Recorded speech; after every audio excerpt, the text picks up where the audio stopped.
नमस्कार दोस्तों, क्या आपके गुड़हल की पत्तियां ऐसे सिकुड़ रही हैं? गुड़हल के पौधे का एकदम विकास ही रुक गया है, तो आज एक ऐसा फर्टिलाइज़र लाई हूँ जिसको डालते ही आपके गुड़हल के पौधे की ग्रोथ बढ़-चढ़ के होने लगेगी और पुनः जीवित हो जाएगा। अगर आप समय रहते इस पौधे का इलाज नहीं करते हैं, तो पौधा धीरे-धीरे करके मर जाता है। ये समस्याएँ आती क्यों हैं? ये समस्याएँ अक्सर हाइब्रिड गुड़हल में आती हैं और उनकी जड़ें जब नहीं बनती हैं, तो ऊपर कोई टहनियाँ, कोई पत्तियाँ, कोई न्यू ब्रांच नहीं निकलता है। तो ये दुनिया भर की समस्याएँ आती हैं। तो जड़ों को मजबूत करने के लिए और जड़ों का विकास करने के लिए आज मैं एक गज़ब का फर्टिलाइज़र लाई हूँ जिसको डालते ही आपका पौधा मात्र 4 दिनों में फिर से नई ब्रांच देना शुरू कर देगा दोस्तों। तो उसके लिए आप मेरे वीडियो में बने रहिएगा। और कारण भी मैं बताऊँगी कि किन कारणों से ये समस्याएँ आती हैं। तो चलिए सबसे पहला कारण ये बता दूँ दोस्तों कि ये समस्याएँ कभी-कभी होती हैं ओवर वाटरिंग की वजह से। आप ओवर वाटरिंग करते हैं उसके वजह से भी जड़ें बन नहीं पाती हैं, उसके कारण भी ये समस्याएँ हो जाती हैं। नहीं तो ये समस्याएँ अक्सर हाइब्रिड गुड़हल में होती हैं नहीं तो ये समस्याएँ तब होती हैं जब मिट्टी में फंगस की अधिकता हो जाती है तो। और जब मानसून पीरियड रहता है उस समय भी ये समस्याएँ उत्पन्न होती हैं। तो आप समझ लीजिएगा कि आपसे कौन-सी मिस्टेक हुई है। तो मेरे इस गमले में ये समस्या हुई है कि मैं इस पर ध्यान नहीं दे पाई और कंटिन्यू ये बारिश लगता गया और पानी मिट्टी में रुकते गया और जिसके कारण ये दिक्कत हो गई, जिसकी वजह से इसकी ग्रोथ रुक गई है। तो आज उसी को ठीक करने के लिए हम फर्टिलाइज़र डालने वाले हैं और आपको भी दिखाने वाले हैं ताकि आपके सामने भी ये समस्या रहेगी तो आप उस खाद को डालकर उसको ठीक कर सकते हैं और आपका पौधा अच्छे से बढ़-चढ़ के ग्रोथ करेगा और फूल हैवी मात्रा में देगा। तो चलिए खाद डालने से पहले कुछ ज़रूरी कार्य होते हैं जिसको कर लेना उचित होगा। तो उस कार्य को चलिए मैं आपको बता देती हूँ कि पौधे को स्वस्थ रखने में कौन-कौन से ज़रूरी कार्य होते हैं। तो सबसे पहला काम ये है कि अगर आप चाहते हैं कि अच्छा-अच्छा और बिग साइज़ का फूल आए, तो सबसे पहले तो उस गुड़हल पर ध्यान दीजिए कि वह अच्छे से धूप पा रहा है कि नहीं पा रहा। तो पौधे को कम से कम 8 घंटे की धूप अगर मिल जाती है तो अच्छा है। अगर 8 घंटे से कम धूप मिलती है या पौधों के बीच में कहीं दब-उब जाता है पौधा, तो फिर वही बीमारियों के अटैक में आ जाता है। जो आपने अभी देखा है वो गुड़हल मेरा दब गया था और जिसके कारण वो समस्याएँ हो गई हैं उसका विकास रुक गया है। तो ये समस्याएँ हो जाती हैं, तो 8 घंटे की सनलाइट बहुत ज़रूरी है।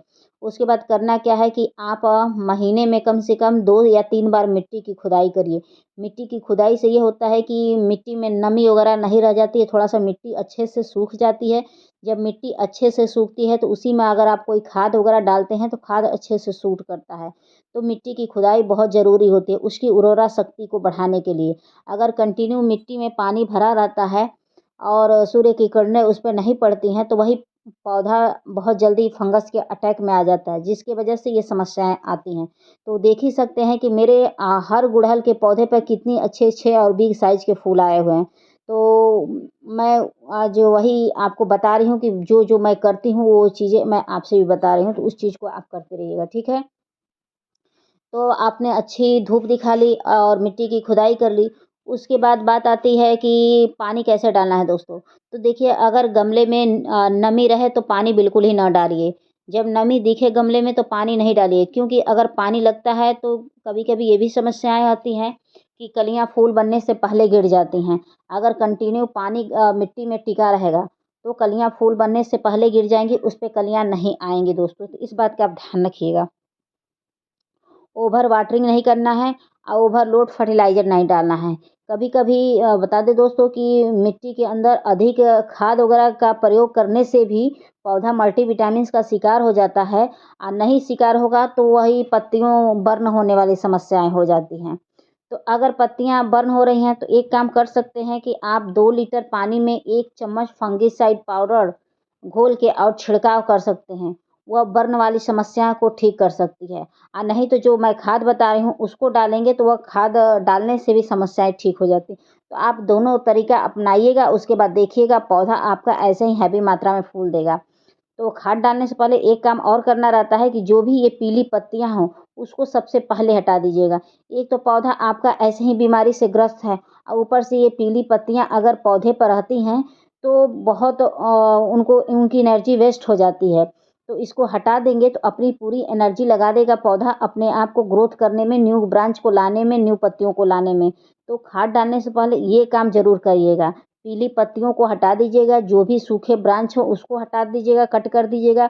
अगर लग रहा है कि पौधा बहुत ज़्यादा बीमार है तो उसकी कटिंग कर दीजिएगा। 9 इंच का ब्रांच छोड़ के बाकी सारे कटिंग करके हटा दीजिएगा, ताकि उतना ही एरिया में वह अपनी पूरी ताकत लगा के अपने आप को विकास करने में पूरी ताकत लगा दे दोस्तों। तो देख सकते हैं कि मेरे पौधे पर बहुत ज़्यादा पत्तियाँ पीली हो गई, क्योंकि मैं 2 दिन पानी नहीं डाली थी, उसकी वजह से हो गई हैं। तो देखिए यही वो समस्या है गुड़हल की। इस पे आप देख सकते हैं कि मेरे सारे गुड़हल स्वस्थ थे, इसको छोड़ के। ये गमले के बीच में दोस्तों दब गया था, और दबने की वजह से इस पे मैंने ध्यान नहीं दे पाई, खाद वगैरह नहीं दे पाई, जिसकी वजह से ये बस ब्रांच भर रह गया है। लेकिन इस पे कोई पत्तियाँ आपको नहीं दिख रही होंगी। तो आज इसी में मैं खाद डालूँगी और आप भी वही खाद डालिएगा, और जो काम मैंने बताया वो काम आप करिएगा। और आप देखिएगा आपका पौधा 1 हफ्ते में न्यू एकदम ब्रांच निकाल के आपको रख देगा, और 10वें दिन आते-आते इस पे अच्छे से ब्लूमिंग होने लगेगी। तो गुड़हल का पौधा बता दें दोस्तों, तो हैवी फीडर प्लांट होता है और थोड़ी विशेष देखभाल माँगता है, और ख़ास तौर से हाइब्रिड गुड़हल जो होते हैं, वो विशेष देखभाल माँगते हैं। कहावत है ना कि नज़र हटी दुर्घटना घटी वाली समस्या हो जाती है। और ये देखिए मेरे इस पौधे में कीड़े भी लग गए हैं, क्योंकि मैं उधर किनारे दबा हुआ था और उस पर ध्यान नहीं दे पाई, और जो भी पीली पत्तियाँ इस पे गिर रही थी, जिसकी वजह से इसमें कीड़े-मकोड़े लग गए। तो देखिए अगर गुड़हल का पौधा आप रखे हैं तो नज़र हटी दुर्घटना घटी वाला व्यवस्था ना करिएगा, उस पर भी थोड़ा-सा ध्यान रखिएगा, तो मेरी वाली आप गलती ना करिएगा। तो खाद डालने से पहले मिट्टी की खुदाई अच्छे से कर लीजिएगा। और एक चीज़ तो मैंने बताना भूल गई दोस्तों, कि आप मिट्टी बहुत अच्छी तैयार करिएगा, बिल्कुल भुरभुरी वेल ड्रेन, ताकि जो भी आप पानी डालें और छनके निकल जाए, मिट्टी में ना रुके। क्योंकि उसी मिट्टी में जड़ें अच्छे से फैलती हैं, विकास करती हैं, जो भुरभुरी मिट्टी होती है। अगर वह चिकनी मिट्टी होती है तो उसमें विकास करने में थोड़ी-सी बाधा अवरोध होती है। तो उसके बाद ये देख सकते हैं कि खाद मैंने 1 चम्मच के करीब लिया है पोटाश। इसको डालने से होता है पौधे का जो रुकी हुई ग्रोथ है वो सही हो जाती है, पौधे का अच्छे से विकास होता है। क्योंकि इसको डालने से जब जड़ें इसकी फैलती हैं तो ऊपर टहनियाँ और पत्तियाँ बहुत अच्छे से आती हैं। फूलों का साइज़ अच्छा होता है, कलियों का साइज़ अच्छा होता है, फूलों का कलर खुल के आता है। तो इसको आप ज़रूर डालिए। अगर आप फल वाले पौधे में डालते हैं तो पैदावार बहुत अच्छी होगी। अगर फूल वाले में डालते हैं तो बढ़ोतरी बहुत अच्छी होगी। तो इसको एक बार आप ज़रूर डाल के देखिएगा। अगर आप ही के पास ये चीज़ नहीं है तो आप किचन वेस्ट मटेरियल जो निकलता है उसका आप लिक्विड डालिए। आप महीने में 3 बार 4 बार, या आप प्याज के छिलकों का आप डालिए महीने में 3 बार 4 बार, उससे भी आपको अच्छा रिजल्ट मिलेगा। अगर आप पोटाश खाद नहीं खरीद सकते हैं तो ये करिएगा। उसके बाद देखिएगा आपका पौधा बहुत अच्छे से ग्रोथ करेगा दोस्तों, और फूल और कलियाँ तो बम्पर देगा। तो देख ही सकते हैं कि मेरे गार्डन में कलियों का साइज़ कितना बड़ा-बड़ा है। तो मैं हर तरह का खाद यूज़ करती हूँ, चाहे वो रासायनिक हो चाहे ऑर्गेनिक हो।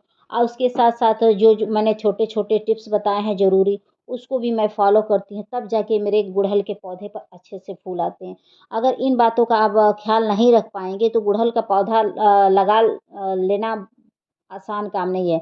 आप देसी गुड़हल लगा सकते हैं, लेकिन हाइब्रिड गुड़हल में आप चाहें कि आप परमानेंट फ्लावर पाएँ तो ये संभव नहीं है। हाइब्रिड गुड़हल कुछ विशेष केयर माँगता है, तब जाके वह अच्छे से फूल देता है। तो एक गुड़हल की वैरायटी ये भी है दोस्तों। तो ये भी देख सकते हैं कि इस पर भी हर ब्रांच पर, हर नोड एरिया पे इसके कलियाँ आई हुई हैं, और फूल तो इस पे भी बहुत अच्छे से आते हैं दोस्तों। तो इस पर भी मैंने वही खाद डाला हुआ था, और रासायनिक भी डाली थी और वो भी ऑर्गेनिक भी डाली थी। हाँ दोस्तों, तो ऑर्गेनिक खाद आप महीने में 3-4 बार डाल सकते हैं, लेकिन रासायनिक खाद का प्रयोग महीने में 1 ही बार करिएगा। 2 बार अगर करेंगे तो फिर वह पौधे को फ़ायदा होने के बजाय उल्टे नुकसान पहुँचा देगा। तो ये काम ना करिएगा।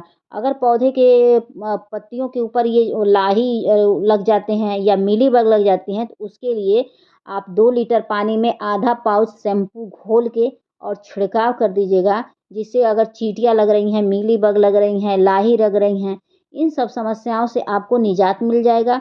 तो मिट्टी भी आपकी स्वस्थ रहेगी और पौधे के ऊपर आपका पौधा भी स्वस्थ रहेगा। जब दोनों ओर से आप उसको अच्छी खुराक दे देंगे, अच्छी ट्रीटमेंट दे देंगे, तो वही पौधा अच्छे से फूल वगैरह देता है। तो खुद ही देख सकते हैं कि कितना अच्छे से मेरे गार्डन में फूल आए हुए हैं। कुछ भी मतलब अलग नहीं है, दिखावटी नहीं है, आपके सामने साक्षात है। तो ये हर वीडियो में मैं ज़रूरी टिप्स बता देती हूँ, ताकि हो सकता है कौन-सा वीडियो किसके लिए पहला हो। आपके लिए तो मेरा हो ह हर वीडियो पुराना ही होगा, लेकिन बहुत ऐसे दोस्त जुड़ते हैं जिसके लिए मेरा यह वीडियो पहला होता है। तो हर वीडियो में मैं अपनी मिट्टी तैयार करना बताती हूँ, हर वीडियो में प्रॉपर ख़्याल रखना बताती हूँ कि एक पौधे का प्रॉपर ख़्याल कैसे रखना है, तब जाके पौधा अच्छे से विकास करता है दोस्तों। तो मेरी आपको वीडियो पसंद आएगी तो please like, subscribe, comment and share ज़रूर कर दीजिएगा। और जो चीज़ मैंने बताया उसको फ़ॉलो करते रहिएगा। और एक बात का और ख़्याल रखिएगा कि ऐसा गमला चूज़ करिएगा कि जिसमें आप पानी डालें और छन के निकल जाए। पानी का ठहराव भी नहीं होना चाहिए। अगर कंटिन्यू पानी का ठहराव होता है, तो उसके कारण भी जो गुड़हल के पौधे होते हैं, उसमें दुनिया भर की समस्याएँ आ जाती हैं। जैसे मरोड़ रोग हुआ, पत्तियाँ असमय पीली हो जाना, पत्तियाँ का कलर वाइट हो जाना, कलियों का गिर जाना, दुनिया भर की समस्याएँ जो गुड़हल पे होती हैं, वो असमय आ जाती हैं। तो आपको समझ में नहीं आता है। उसके बाद जब पानी रुकता है गुड़हल के पौधे में, तो जड़ें भी खराब होने लगती हैं। तो धीरे-धीरे मिट्टी के अंदर भी फंगस वगैरह आ जाता है और उसके बाद धीरे-धीरे पौधा करके मर जाता है दोस्तों। तो मेरी वीडियो पसंद आएगी तो please like, subscribe, comment and share ज़रूर कर दीजिएगा। और जो-जो मैंने आपको बताया उस चीज़ को फ़ॉलो ज़रूर करिएगा दोस्तों। तो वीडियो को एंड करते हैं, रखते हैं। Bye, thank you for watching. Bye दोस्तों।